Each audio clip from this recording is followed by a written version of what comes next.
விஷ்ணுவே இந்திய உபகண்டத்தின் ஒரே பரதனாவார். ராமாயணத்தில் வரும் பரதனும் ஒரு கற்பனை பாத்திரமே. விஷ்ணுவே கேரளாவில் மகாபலியாக அழைக்கப்படுகிறார். அவரே கர்நாடகத்தில் பாகுபலியாகவும் அழைக்கப்படுகிறார். விஷ்ணுவே தென்னிந்தியாவின் பேரரசர், ஏன் அகில இந்திய உபகண்டத்தின் பேரரசராகவும் இருந்திருக்கலாம். அவர் ஆசியா கண்டம் முழுக்கவும் அறியப்பட்டிருந்தார். அவரது ஆட்சியின் தலைநகரம் திருச்சியாக இருந்திருக்க வேண்டும். அவர் ஒரு சித்த பேரரசர்.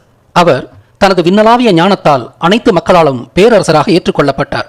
அவரே புவியீர்ப்பு விசையையும் விண்கோள்களின் இயக்க விஞ்ஞானத்தையும் கண்டுபிடித்தார். சூரிய சந்திர கிரகணங்களை முன்கூட்டியே கணக்கிட்டு அறியக்கூடிய விஞ்ஞானத்தை உலகில் முதலாக கண்டறிந்தவர் விஷ்ணு. மாயன்களால் அவர் குக்கல்கன் என்ற பெயரால் அறியப்பட்டார்.